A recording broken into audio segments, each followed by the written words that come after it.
Welcome to We Question and Learn. This is Tom Pies. We're celebrating our 19th year here on the air at WQLN FM 91.3.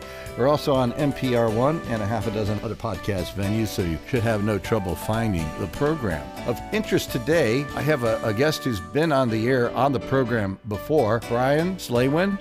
Great to be with you on WQLN, and I'm really excited to share with you what's going on with Ben Franklin and share the stage a bit with my colleague and friend Jordan Fuller at the Erie Regional Chamber. I gained two great guests at the same time. Brian, thank you, first of all, for arranging it. Let's go to ground zero. Brian Slawin, talk a bit about the Ben Franklin Technology Partners, if you would. Sure. So the Ben Franklin Technology Partners is a 40-year-old venture development organization. We're exclusive to entrepreneurs and small businesses in the Commonwealth of Pennsylvania.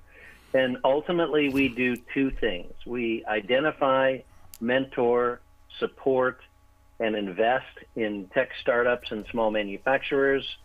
And we support the development of local entrepreneurial ecosystems throughout, in my case, Northwest Pennsylvania, but in the case of all of Ben Franklin, throughout all 67 counties across the Commonwealth.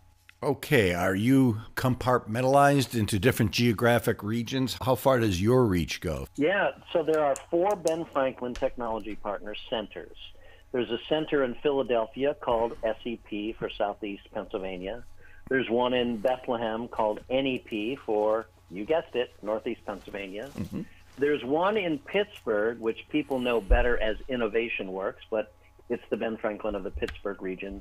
And then the rest of the Commonwealth, the 32 counties extending from Erie to Mercer County, through State College to York, Lancaster, and then over to Johnstown, Altoona area, is Ben Franklin's central and northern Pennsylvania. I focus on the 7 counties in northwest Pennsylvania, specifically Erie, Warren, Clarion, Mercer County, Crawford, etc.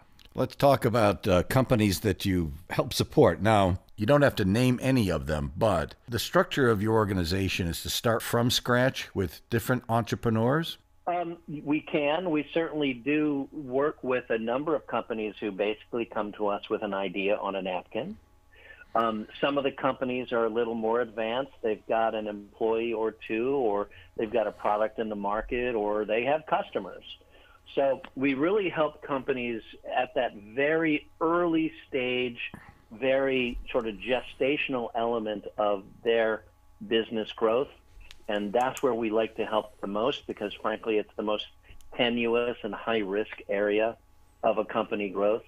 And then working with partners like we do at the Erie Regional Chamber and many others, we then help those companies grow, scale, hire people, go after bigger markets, and then, make a really positive economic impact here in our little corner of the world. I may have used the word entrepreneur incorrect. These are companies that can be entrepreneurial. Or are you also working with people that have established programs? So I think you're right in both cases. We are working with companies, likely an entrepreneurial beginning at some point. Even, as everyone knows, Erie Insurance nearly 100 years ago was 2 guys that had an idea about how to make a better insurance company. Mm-hmm. So that's entrepreneurial at its core. And so we work with people with interesting ideas all the way up to those entrepreneurs who already have established companies. What are your size restrictions? Is there a parameter that you have to adhere to in order to help a company out? Well, we typically like to work with companies, and I think we're most effective with companies that are on the smaller side, that are just getting going. Mm-hmm. So maybe they've got a founder and an employee or two. What we find is that while we certainly invest real money into companies, at the end of the day, what most companies tell us is, the money is great, but the other stuff, the mentorship and the connecting to networks and all of the central skills that Ben Franklin provides our portfolio companies at no cost to the company, by the way, that world-class consulting that we provide, that is by far more valuable than even the dollars are. And then, of course, partnerships. I've mentioned the Erie Regional Chamber. Jordan Fuller leads the entrepreneurial program over at the Erie Regional Chamber, making sure that our companies know about the vast resources available within the community and broadly is really bring a lot of value to companies. Before I get to you, Jordan, I want to ask Brian one more question. Where are you located, and how many folks do you have working in your office or in your region? Sure. So the Central and Northern Pennsylvania region is a division of Penn State University. Those 32 counties that I mentioned is covered by about 25 folks. And in the Northwest region, which have our offices in Erie, currently at Knowledge Park, there are 5 of us. There's me, I'm the director and portfolio manager. My colleague Mike Walster is our entrepreneur in residence who leads the reach out and mentorship programs. We also have our director of marketing, Liz Wilson, Kathy Von Berglund, who leads our learning center, and Heidi Sullivan, who keeps all of the bows tied and all of the strings attached so that we can all go out and do our work. We've had Liz on the program here prior, and what a wonderful group of people you have working without any question whatsoever. Before we neglect our other guest, Jordan, who's patiently sitting on another telephone. Jordan Fuller, you're with the Erie Regional Chamber and Growth Partnership? Absolutely. Thanks for having me on. Give us an outline of your portion of this program, i.e., talk about the Chamber, what you're doing at the Chamber. How does this program work for you and our community? Absolutely. So here at the Chamber, we like to say that we've got 2 sides of the house. So we've got they're split pretty evenly between our staff. So just about half of our staff is focused on those things that you would normally associate with a chamber. Networking events, professional development, those sort of things that if you go to any community, you're going to expect to find housed inside a chamber. And we do that with excellence that I think that anyone's been to one of our events would recognize. And the other half of our organization is where we sit on the economic development. So we serve as a coordinating force for the economic development ecosystem here in Erie. And so on our side of the house, we've got myself in entrepreneurship. We've got a director of government affairs, a director of workforce development, as well as a team that oversees business outreach and expansion. So every year we conduct over 250 active outreach visits to existing and new companies within Erie County. And the goal of that, as we like to say, is we act as a general practitioner. So we'll meet with a business and diagnose its needs, and then we will make referrals out to the specialists that can solve those problems. So if we meet with an entrepreneur or a business that expresses some gap in funding, we'll make a referral over to Ben Franklin Technology Partners or our partners over at the Erie County Redevelopment Authority.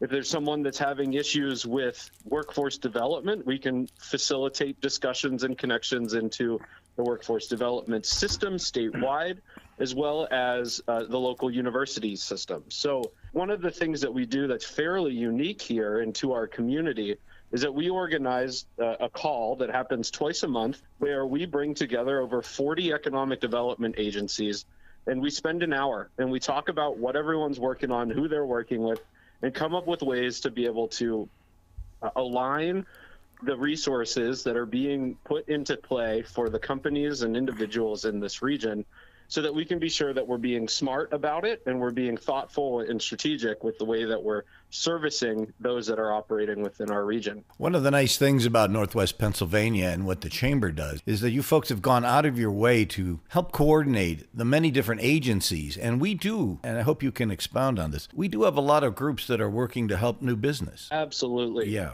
And another way that we're doing that is through the programs that we've been able to develop internally. So here at the Chamber, I oversee the entrepreneurship function for the Chamber. And so in that, there's really 3 components. The first is that we run an annual Global Business Accelerator program, which acts as our de facto business attraction play, but it also is able to support local entrepreneurs to continue and expand their ideas and businesses. We also are in the process of raising and opening Erie's first angel fund, which will be making investments into the companies that you are hearing about and want to start, or any ideas that you may have. And alongside of that, we have started in partnership with Ben Franklin and as well as the Angel Capital Association, a program, an educational curriculum designed to take someone that is interested in making an investment into a company and teach them how to do that in a thoughtful way. So, because making investments into 21st century startup growth-oriented companies is really different from making an investment into any other classical asset class or from running your own business. We have developed this world-class curriculum to be able to take you from really step zero, where you don't really know what you're doing or the nuances to it, and take you all the way through where you're not going to be an expert, but you've got enough that you can make an informed decision about the kinds of investments that you'd like to make. On the line today, Brian Slawin, Director and Portfolio Manager for the Ben Franklin Technology Partners, and really good to have you, Jordan, join us from the Erie Regional Chamber and Growth Partnership. Talking about, well, I guess your program actually is called Fire and Ice, am I correct? Absolutely, and that is an acronym because that's what it seems to need to be here in the economic development world. So FIRE stands for Finding Innovative Recruits for Erie, and that's what our accelerator program is. And then ICE stands for the investment community of Erie. We've seen historically that there's a tremendous amount of support out there for the entrepreneur. However, there was always this class of individuals that fill out the entrepreneurial ecosystem, but there wasn't a support system in place, and that's the investor. And so what we're trying to do is develop pathways and resources to be able to more engage those that are making investments in this community. Let me jump back to Brian. Your organization's been around 30 years easily and has done great work in the community. How did you and Jordan come to communicate with each other on this outreach program? Well, one of the really great things about what goes on specifically in Erie, but certainly other entrepreneurial ecosystems, is that people like Jordan, like me, and like so many others really are interested in helping, right? Pitching in, pushing on the same side of the rock. So there's a concept that we all operate under. It's called no wrong door. And the idea behind no wrong door is entrepreneurs may not know exactly the right place to go for the needs that they have. So no wrong door simply means knock on anyone's door. That person is responsible for listening to you, understanding what your needs are, and then either accelerating you within their organization, like the Ben Franklin Technology Partners, or referring you to the exact right person who can help you, like the Gannon SBDC, or Gannon's ETI, the Erie Technology Incubator, or Penn State Barron, or the Innovation Beehive, or the Chamber, or on and on and on and on. There's so many great programs that entrepreneurs really can take advantage of. So that's how we came to know each other. Jordan was actually the first employee of one of those organizations back in the day, and I got to know him through that work, and now he's transitioned all of those great resources and his amazing talent over the Chamber, and we continue to work together in support of not only companies, but also the ecosystem as well. It's great to see two good organizations, great organizations working together to help business people, young and established in the community. Jordan, how long were you with the Chamber? Yeah, so the organization that Brian alluded to was at the time the Erie Innovation District. And that came under the umbrella of the Chamber in July of 2020. So, and with that, the accelerator program that we run now under the banner of the Chamber. So, the program that we have here, the FIRE Accelerator, just concluded its 5th year. We officially have 37 companies in our portfolio from around the world, some locally here, that have gone on after completing our program to raise an additional over $100 million of follow-on funding. They've also gone on to continue to grow their revenues to over $60 million across the portfolio. And what we're really proud of here at the Chamber is that this program has successfully attracted or expanded the business presence of over half of those companies to establishing or growing a business presence in Erie, Pennsylvania, despite the fact that most of them, to be completely honest, had not even heard of our city before applying to this program. We have founders from all of the continents, well, except Antarctica, although some of our founders have been there, and are coming to us from across the United States. And what they see and experience when they come here is opportunity that makes it that's so strong and makes such a compelling story that they choose to relocate here. Just last week, we celebrated the 100-day anniversary of one of our founders that relocated here during this most recent accelerator cohort. He hasn't even gone back home to get his belongings yet. He moved into an apartment and has started his life here and is really just taking life in Erie by the horns and is really diving in. Now, you've been doing your job, almost 3 years. Call it 2 years and 3/4, so to speak. Part of that, you were with the Erie Innovation District. I believe we talked for a couple of seconds. That was a good lead into what you're doing now, and that was another great program for the community. Are these two things still integrated? Are they two separate items now? So the Innovation District is no longer an entity. That organization was absorbed in whole by the chamber. So the organization, the portfolio of investments, and myself being at the time the last employee there, it became assets owned subsidiary of the chamber. I was just pointing to the continuity of it. It wasn't as if you jumped from one place to the other. No. You took your suitcase with you, didn't you? That's exactly right. We took and it's really a match made in heaven. What we found at the Innovation District was that we had some issues with accessing a larger network for our portfolio companies. Now we're at the chamber where we've got over 700 members and we've got access to over 40 state, local, and federal economic development agencies. There's really not an organization, entity, or really individual that if one of our portfolio companies says, hey, can we have a meeting with them? We probably can make it happen fairly quickly. Subsequently, it's a no-brainer. And Brian, do you folks trade lists? Boy, that may be a tough question. Or just happen to be talking to the same people? Well, yeah, Jordan and I talk daily, at least every other day, about companies that are, in the system or coming in the system, or he's aware of something or I'm aware of something.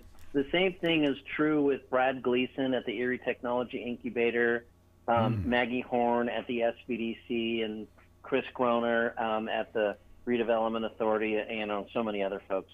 So there's just a lot of discussion. Jordan alluded earlier to this every other week meeting that we all gather around the quote-unquote digital table, if you will, the Zoom table, and have these discussions.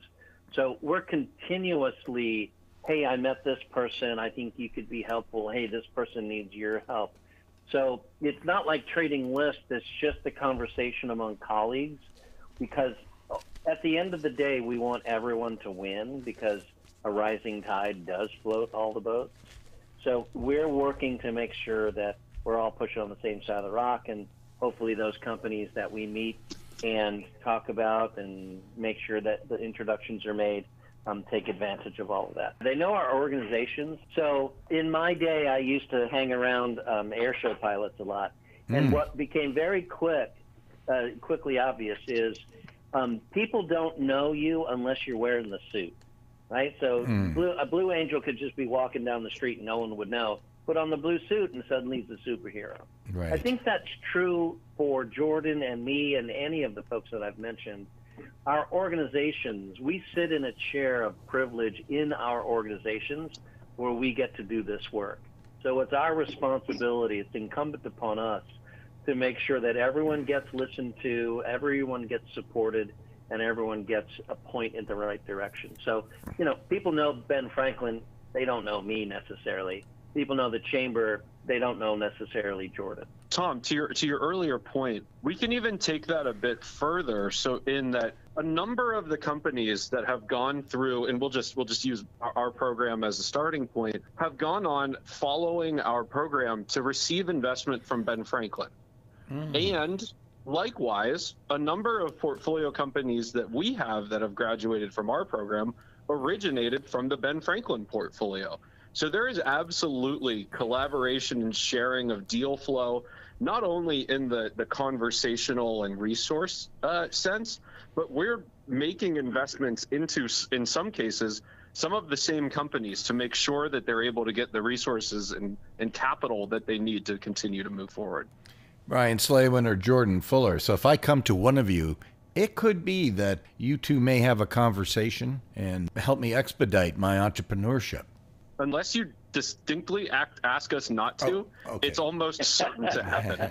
Well, I'm saying this is a benefit. I don't think anybody would be upset about it. In fact, I would think, especially over the last couple of decades where people seem to think incorrectly that a lot of organizations, entrepreneurial helpers, so to speak, we're all working quotation marks for themselves, and that's not true. The groups over the years, for sure, have been always meeting together, and it sounds like you folks have established, both of you, a nice integral partnership where someone, if it comes to one, they're bound to get some, well, they could get some help from the other. Yeah, absolutely. The way it works, Tom, that's a really interesting idea. I love what you're doing.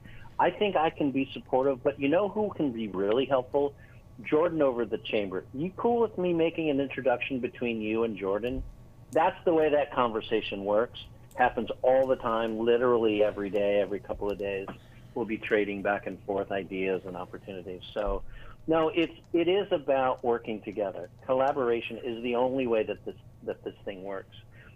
Jordan and I actually, a very well-known radio personality in Erie, we were talking to him one day, and he said to us, after the interview, he said something along the lines of, "You guys work together? I always thought you were competitors." Yeah, you know, and it's refreshing because, like I had mentioned, over the years, people have accused all the organizations to be self-serving, and that's not the mission and vision of either of your organizations. I know the Chamber over the years, and I've talked to just about everyone there on the air here, has always had the community at heart. And I also know that Ben Franklin is certainly highly professional in providing entrepreneurial services, things that companies sometimes do not even know they may need. Maybe you can't name companies, but are there any success stories either or both of you would care to mention, just maybe even on a general basis? Yeah, I think we can name companies. At least, absolutely. I'm sure Jordan has a whole list. So I'm going to name some real easy ones to start, but there's certainly many others. Everyone's familiar, certainly in our region, and now starting to be nationally known, is Blind Tiger Spirit-Free Cocktails. Yes. Rebecca Stein and Rob Mart, through the pandemic, evolved from owning a restaurant to now owning an over-the-counter consumer product good company. It's a non-alcoholic spirits company. It's super fascinating. Blind Tiger Spirit-Free Cocktails. Massive success. So everything's going on in Erie. They're on the shelves in California, in Montana, in Connecticut, in Florida. I mean, they're literally all over the country, and they're going gangbusters and growing. As a matter of fact, one of Rebecca's customers is sponsoring a party in Santa Monica to launch the brand in L.A. So it's a really big deal. Other, and there's dozens, is a company called Spear Brakes. You're familiar, Tom, I think, with Aaron Lewis. Yes. Aaron is in the desert. He's fighting, the desert storm, and he's doing maintenance. And he realizes, man, there's got to be an easier way to deal with brakes on vehicles. And so he invented a brand new, literally came to Ben Franklin with an idea on a napkin about 8 years ago. He invented a new kind of brake, and now it is on military vehicles, and it's soon to be on commercial vehicles. Aaron's tagline is, "If it moves and you need it to stop, Spear Brakes." That's it. It's just super cool. That's great. Again, industrial manufacturer located in Erie. There's dozens of others, but I want to make sure that Jordan gets to share a few of his as well. That's great. Jordan, and you probably have a couple of good examples. Absolutely. And I would like to focus ours more on the companies that actually cross our portfolios together. So the one that comes to mind is the first being PS Energy. This is a company that came through our program. They're right here in Erie. They're on 12th Street. They're about a block from our offices here at the Chamber. And they're doing world-class products and services for industrial furnaces. There's the largest players in metal manufacturing and heat treating have PS Energy technology on their in their facilities and on their furnaces, and that's all made, invented, manufactured, serviced, everything right here in our city. And that's a company that came through our accelerator program and recently received some investment from Ben Franklin. Another one that's out there changing the world for those that are every day we hear about this, the workforce challenge and how finding employees is very difficult. A company that was an early portfolio company for Ben Franklin and has recently joined our portfolio in 2020 is Workberry. They are taking a programmatic approach to advertising for jobs. And this is just examples of companies that have either started with the Ben Franklin portfolio and then made their way over to our accelerator program, or have started in our accelerator program and then made their way to Ben Franklin. And that's just two examples out of a couple now that we have shared interest in supporting and are helping them achieve their entrepreneurial goals right here in Erie. You folks mentioned many major organizations that you cooperate with. Thank you for doing that. That's an indication, again, of how cooperative both of you are, both your organizations are in being proactive in our community. Before we go too far, let me ask each or both, what do you see happening in Northwest Pennsylvania, say in the next 2 to 5 years? So I'll speak for myself and then let Brian take. I've never been more bullish on Erie than I am right now. There's lots of talk about a lot of things, but what we're seeing is actually a lot of action being taken towards pushing Erie to where everyone wants it to be. And that is incredibly inspires hope and is everything that we're looking for. To give you an idea of the activity level that's going on here in Erie right now. Here at the Chamber, we have this Erie Forward initiative where we had set a benchmark to say that we would like to see a certain amount of investment going on in the city. And right now, over the last 3 years and projecting forward 2 years, we are tracking over $1.7 billion of active investment going on in our city. It's unprecedented. This summer, there were 3 tower cranes in downtown.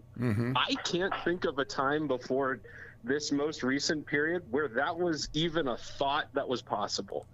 The Erie Insurance new facility at one point was the largest active construction site in the state of Pennsylvania.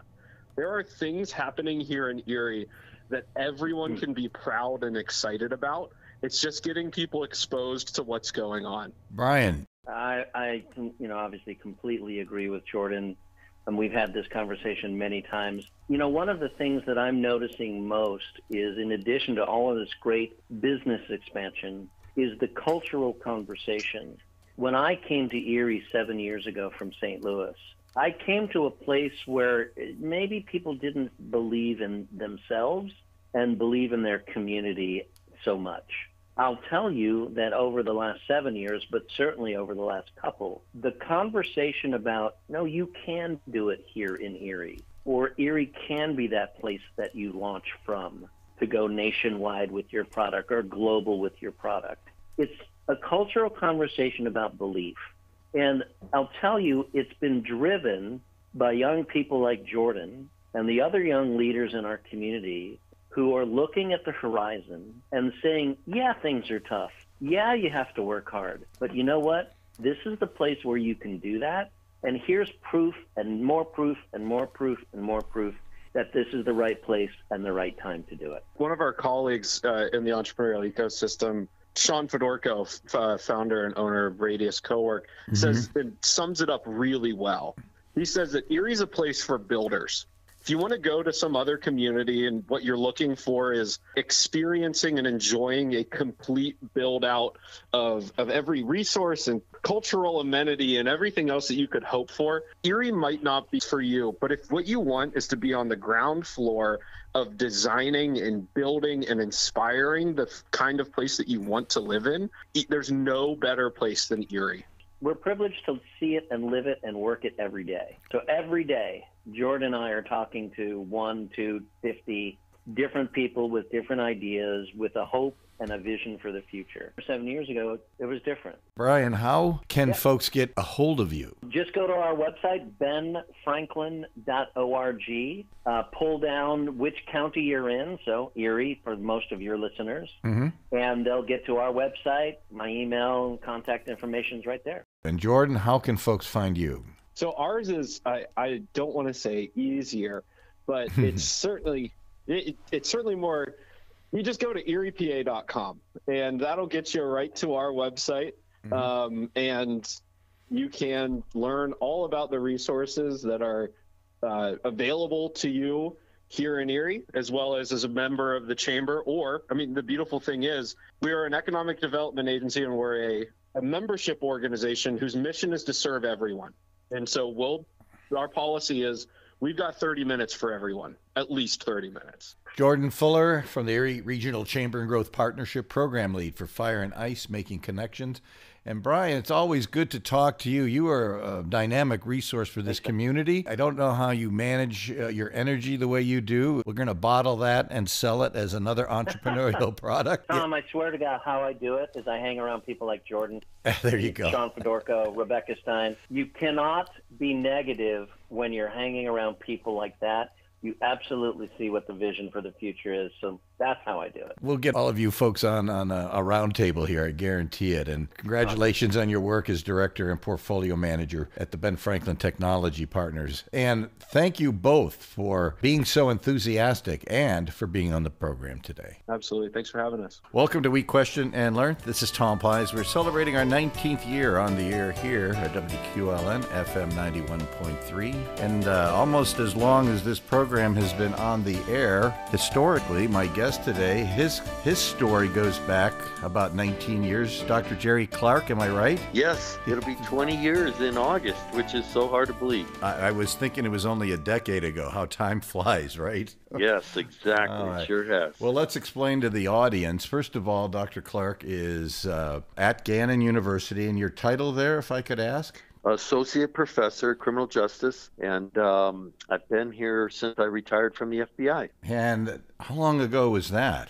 Yeah, 2011. It's so hard to believe that I'll be here at Gannon all those years now already, too. Those have flown, but I really enjoy what I do here, so it'll be hard for them to have me to leave here, that's for sure. Well, let's go right to your publications. That's probably an easy way to step up the conversation. The Pizza Bomber, that's the title of the book. The Untold Story of America's Most Shocking Bank Robbery. You know, I just heard a reference to it on a national network the other day, which provoked me to call you. And that's published by Penguin Random House. And my gosh, did they ever make a movie out of that yet? Forgive me for not knowing. No, they have not. There were some shows that have been caught, sort of the storyline. Yes. But we're currently have the book optioned to be heading down that way for a scripted limited series. So we're very excited about that. Well, this is a sad part of Erie history, but an important part. These types of cases, and I'm going to depend on your expertise, they're not that common. This became a nationally known event. Am I right? Tom, this thing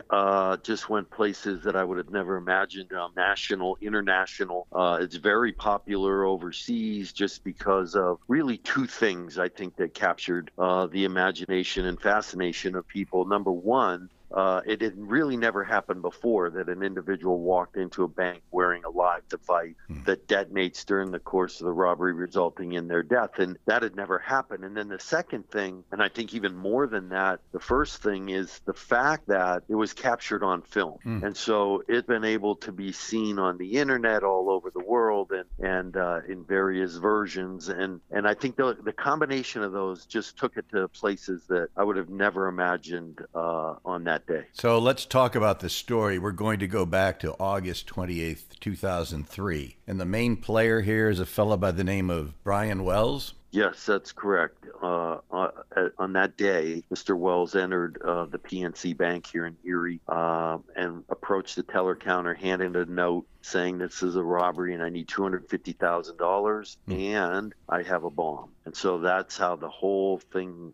triggered from that moment on. Too scary. What typically, I guess maybe some things are confidential, but that had to have been a most stressful moment for all the employees. And I'm sure there's a procedure and things. So he goes in and does this. He makes the threat. What happens subsequent? So subsequent, what also made this robbery a little different than some of the others that I've worked over the years was that there were customers in the bank that actually started calling 911 while the bank was even being robbed. And so they were providing almost like a play-by-play as, hey, he's walking out the door, he's entering his car, he's driving out of the lot. And so therefore, the Pennsylvania State Police, who did an amazing response to the robbery, were immediately able to, spot him and do a felony car stop and place him under arrest just a few hundred yards from where the bank was. And then that's when I arrive on scene. So it was a very quick response. And again, that's credit to the customers in the bank. Let's just jump forward for a second to today. You're a professor, but you're an author. And not only are you the author of the book, The Pizza Bomber, The Untold Story of America's Most Shocking Bank Robbery, but you have several other books that you've written with a partner. Am I right? Sure, that's absolutely correct, Tom. And I've been very fortunate that after we wrote the first book, and by we, I mean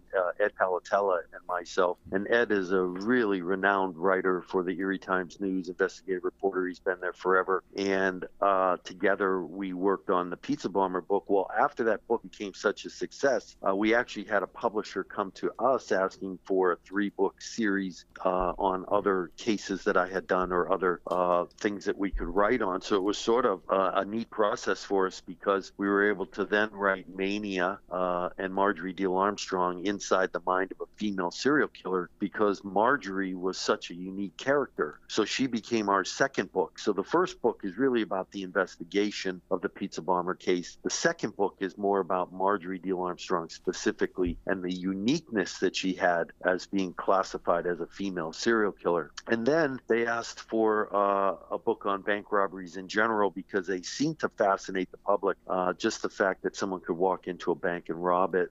So we wrote a history of heists, and that was a really, really also popular book, Bank Robbery in America.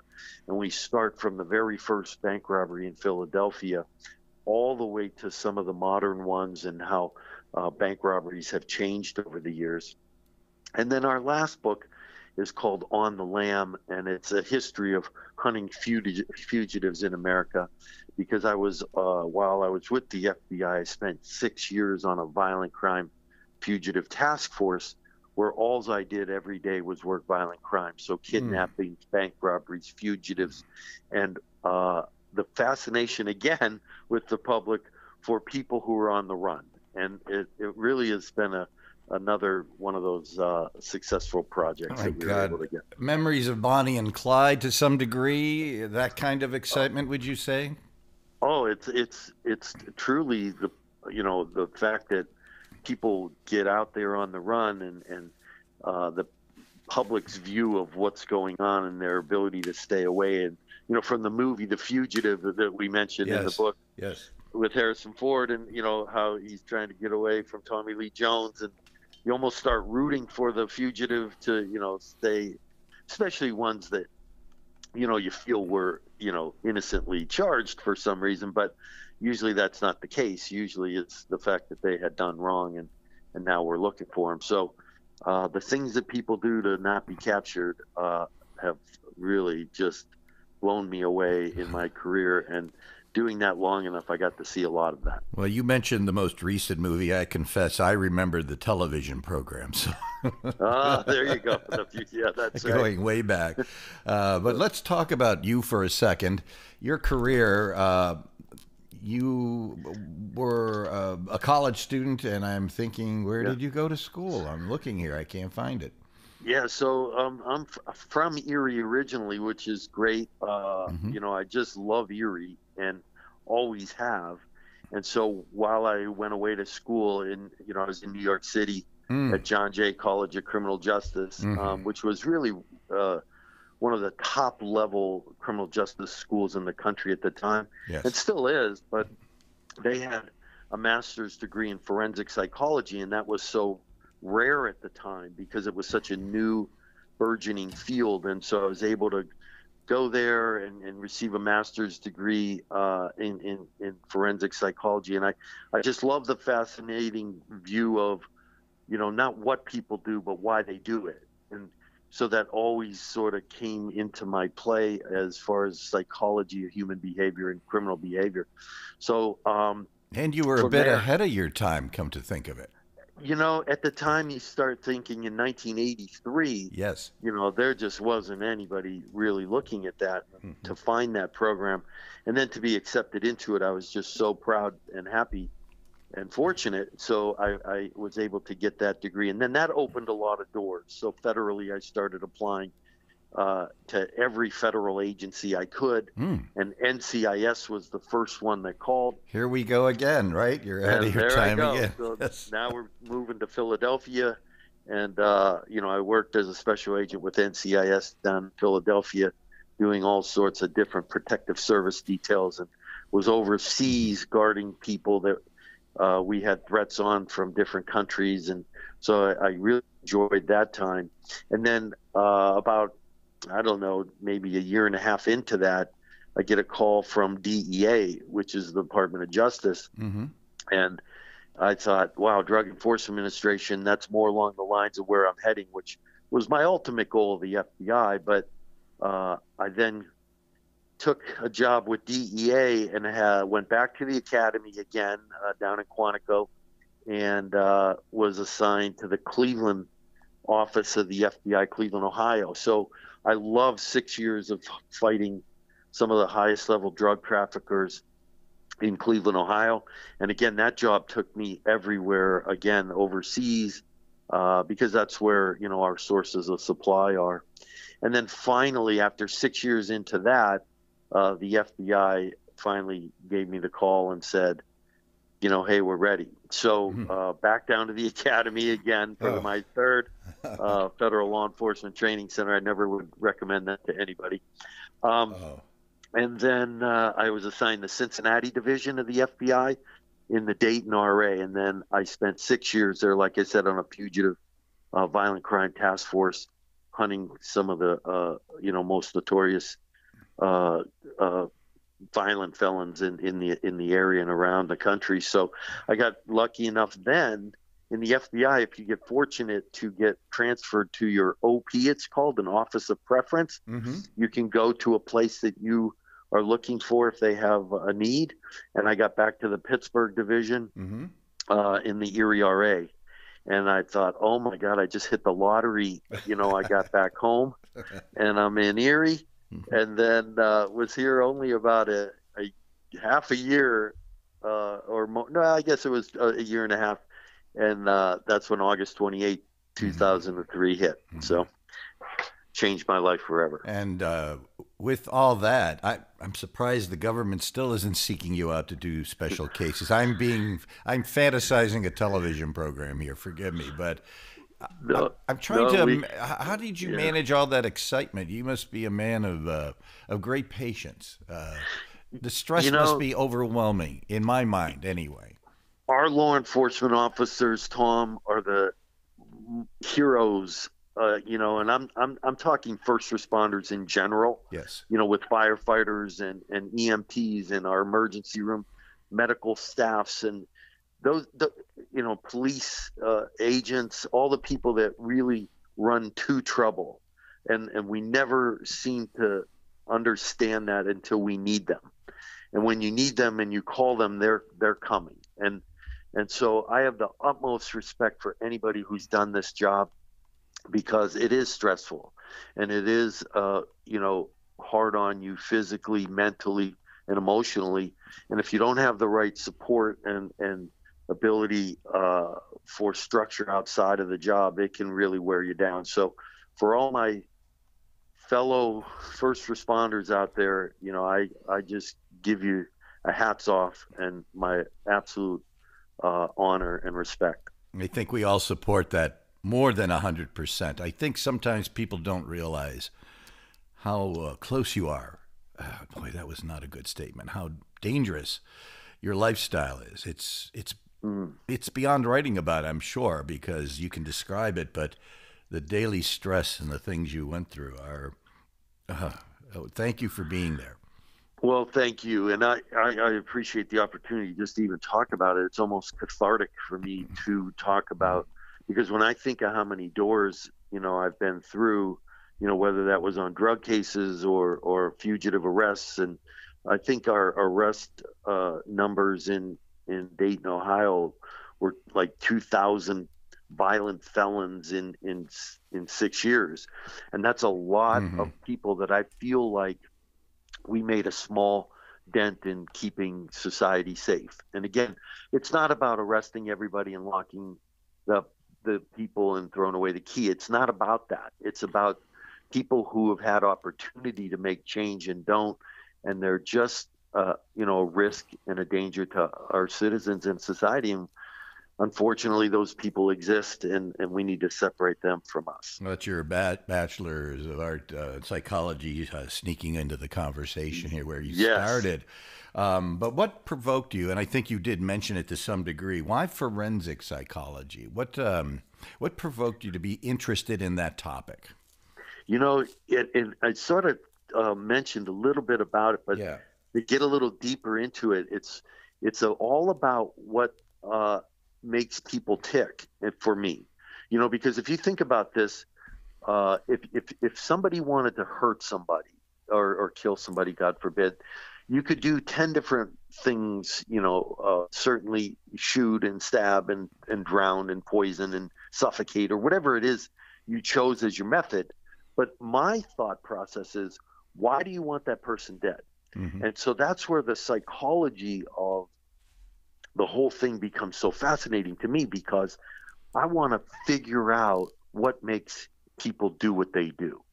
And if you don't have a background in that, I think you're missing a piece as an investigator that will really help you throughout your career. And that's why I teach again in a course called Investigative Concepts and an Intro to Forensic Psychology. And I try to tell students, you have to know a little bit about what your suspect is thinking, because it'll help you in the interview, it'll help you in the interrogation, and it'll certainly help you put your case together. So I just think it's vitally important to have that blend when you're in this field. I so respect that statement you made. You're really looking for the why, and that could go back to the person's upbringing, their environment. I'm not going to teach your course. Talk about that for a minute. Yeah, no, there's so many developmental factors that get involved. There's a lot of biology. So do we bring some sort of gene or trait with us, like you might for alcoholism or some other thing that you have addiction? Is there a cognitive issue, where there's something going on mentally? Is there some social issue? So all those little contributing factors I talk about in class, making up a stew of what drives us into criminality.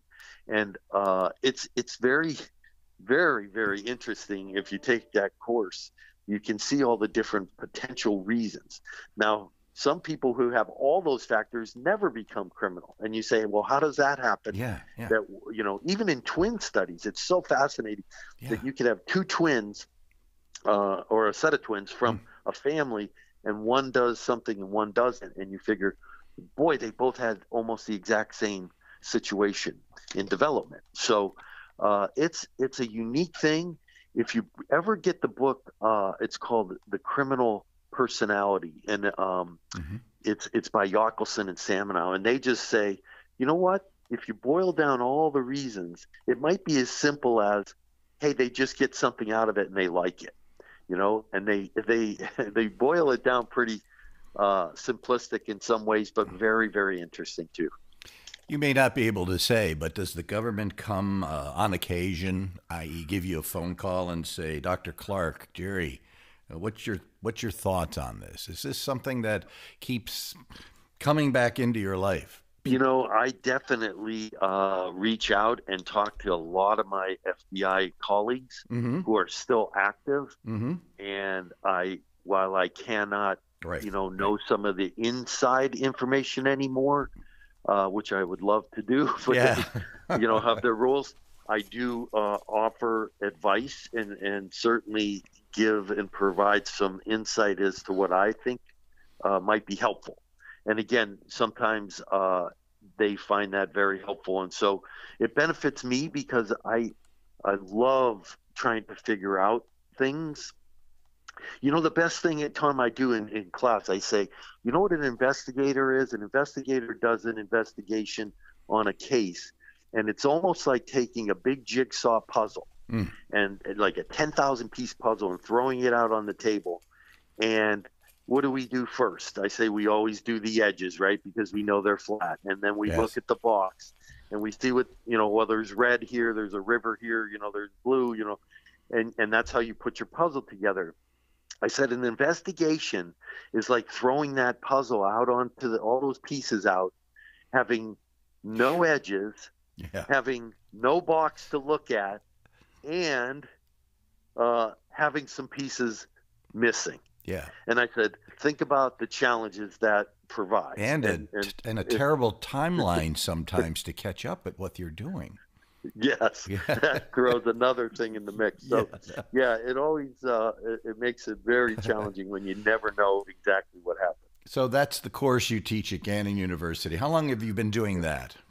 So I've been here since 2011, and like I said, several times I say, because I have a business now called Fisher Security, an unarmed security guard service, and it grew so much in Erie here, and in Pittsburgh now I am, that I thought of going, and just doing it full time. But I instead brought my son, Michael Clark, into the business, and he now manages my business because I just don't want to leave Gannon. I just love everything about teaching new students and teaching investigators of the future to go out and become, just the most solid, integrity-based, officer that they can become. If you see some guy sitting in the back row, that's me. I'm auditing the class. And I'm sure even one session would be fascinating because you have a different perspective relative to other folks I've talked to about your field.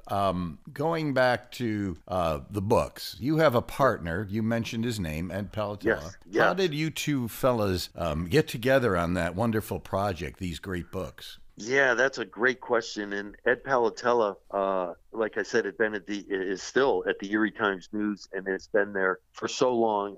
He's a master's in journalism from Stanford. I mean, this is a very, very bright guy. And absolutely. Ed would do his job as an investigative reporter, and I was the acting supervisor of the Erie FBI office. And so our paths would cross on different cases, including the pizza bomber, all during the time I was there, because he was trying to get information, and I was obviously keeping that information close to my case because we couldn't let that out, but at the same time utilizing the news to help us in the best ways that they could. And we just developed this respect and working relationship with each other that I think was one of the really most prideful things I had coming out of there, because I felt I could trust that Ed would always do the right thing and always try to help. He still had his interests in what he was trying to do, but he always respected whatever I was trying to do on my end to keep the integrity of the case. So after I retired, Ed and I got together and said, what a crazy case. And he's saying, let me just start interviewing you and let me see what we can come up with, because I think there's something here that people would love to hear about. And I did the book for two reasons. One, I think it helps investigators who may have a similar case to that. And number two, I wanted the true story told. because a lot of times the truth gets mixed up in multiple versions. And so I just said, if I could do those two things, help investigators and get the truth out there, that I would cooperate. And that's where we started. So as you and Ed have bonded together, that's 4 books now? 1, 2, yes. Yeah. Yes. And I got to tell you, if I could, all 4 books right now are optioned by different movie production companies. Is that right? All 4 of them. Wow. At one point, it was only The Pizza Bomber, but now another 2 companies have come forward and optioned Heist and On the Lam for different series that they're working on. So I'm cooperating with all 4 of those right now as we speak.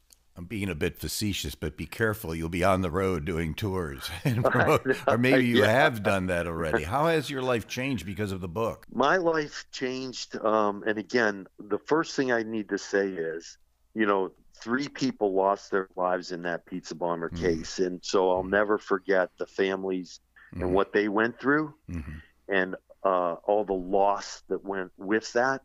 And so their lives changed far worse than mine. But my life changed in many ways, too, because of the rigor and stress that went with trying to solve a major case. And it took a huge team of people, not just myself.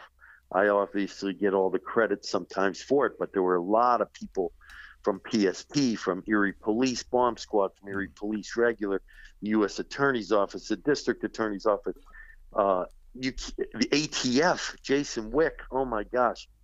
Special Agent Jason Wick, my partner, and again, all the PSP officers that did such an amazing job with collecting evidence. And so it changed everything I do. I speak all over the country about the case to investigators. I just was in Delaware. I'm all over, because investigators want to know, what's the good, what's the bad, what's the ugly of any major case. And there are all of those, believe me.